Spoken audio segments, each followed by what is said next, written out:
There is a sound that accompanies you every second of every day. You usually tune it out. You drown it out with music, with work, with podcasts, with noise. But in the quiet moments, at 3 a.m., when the world stops, you can hear it. It is the sound of your own time running out. We live in a civilization that has declared war on death. We do not talk about it. We hide it in hospitals. We cover it with makeup. We banish the elderly to homes so we don't have to look at the process of decay. We live as if we are immortal. We use the word someday. I will write the book someday. I will forgive him someday. I will be happy someday. But someday is not a day of the week. Someday is a lie we tell ourselves to avoid the terror of the ticking clock. The ancients knew better. In Rome, when a general returned from war, victorious with the roar of the crowd in his ears, he was in danger of believing he was a god. So a slave stood behind him in the chariot. The slave's only job was to whisper one phrase into the general's ear, over and over again, Memento Mori. Remember, you will die. It wasn't a threat. It was a grounding wire. It was a reminder that this glory, this noise, this pain, and this life is a brief spark in an eternal night. In this video, we will break the ultimate taboo. We will stare directly into the sun. We will explore terror management theory, why your ambition is just a fear of death in disguise. We will analyze the philosophy of Heidegger and Seneca, and we will show you why thinking about your death is the only way to truly start your life. Welcome to Umbra Decode. The clock is ticking. Why do we do what we do? Why do we build skyscrapers? Why do we amass fortunes we cannot spend? Why do we obsess over our legacy? In 1973, the anthropologist Ernest Becker wrote a Pulitzer Prize-winning book called The Denial of Death. He proposed terror management theory. He argued that human civilization is a massive, elaborate defense mechanism against the terror of our own mortality. Humans are a biological paradox. We have minds that can imagine eternity, gods, and mathematics. We feel infinite. But we are trapped in bodies that are destined to rot and become food for worms. This contradiction creates a subconscious panic. To manage this terror, we create immortality projects. We try to attach ourselves to something that will outlast us. If I build a company, I live forever. If I write a bestseller, I live forever. If I have children, my genes live forever. We spend our entire lives running on a hamster wheel, trying to earn enough significance to convince ourselves that we are not just biological matter destined to die. But deep down, the subconscious knows it's a lie. The statues crumble. The companies go bankrupt. The sun will eventually swallow the earth. This underlying cognitive dissonance, the clash between our desire for eternity and the reality of decay, is the root of modern anxiety. We are anxious because we are building sandcastles to stop the tide. We are trying to solve a spiritual problem with material success. The Roman Stoic philosopher Seneca offered a radical shift in perspective. Most people view death as an event in the future, something that happens at the end of the movie. Seneca said, "You are wrong. Death is not in the future, it is mostly in the past. Every minute that has passed belongs to death. The child you were, dead. The teenager you were, dead. Yesterday, dead. You are dying right now. With every breath, you are trading a slice of your life that you will never get back."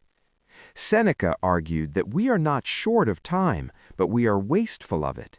We act as if we are destined to live forever. If someone asked for your money, you would be stingy. You would guard your bank account. But if someone asks for your time, hey, can I pick your brain? Come to this boring meeting, you say yes.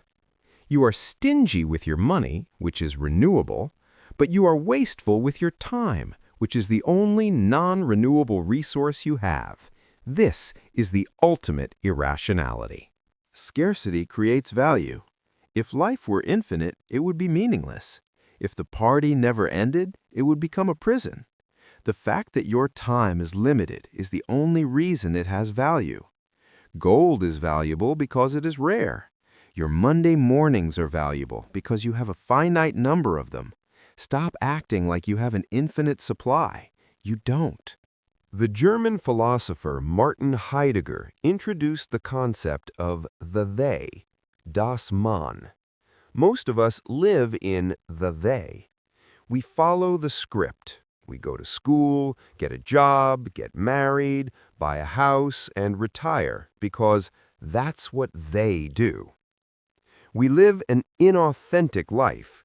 We outsource our choices to the herd because it feels safe. Heidegger argued that death is the only thing that is truly yours. They can tell you how to dress. They can tell you how to work. But they cannot die for you. You have to do that alone. When you confront this reality, what Heidegger called being toward death, the hold of the herd shatters. Suddenly, the opinions of your neighbors don't matter. The fear of embarrassment doesn't matter. When you realize you are going to face the void alone, you stop living to impress people who won't be there at your funeral. Anxiety about death transforms into urgency for life.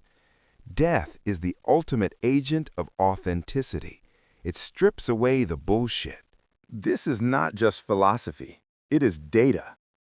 Bronnie Ware, a palliative care nurse, spent years with people in the last 12 weeks of their lives. She recorded their biggest regrets. They were not, "I wish I had made more money." They were not, "I wish I had more followers." The number one regret was, I wish I'd had the courage to live a life true to myself, not the life others expected of me. Number two, I wish I hadn't worked so hard. Number three, I wish I'd had the courage to express my feelings. You are currently building the architecture of your own regret. Every time you say yes when you mean no, you are laying a brick. Every time you prioritize work over connection, you are laying a brick. Memento Mori is the hammer that smashes this architecture before it becomes your tomb. Your ego is a storyteller. It tells you that your problems are the center of the universe. If I fail this presentation, my life is over. If she rejects me, I can't go on. Death provides the cosmic zoom. Go to a graveyard. Look at the stones from 100 years ago. Who were these people? Some were rich, some were poor, some were anxious, some were proud. Now they are all dust.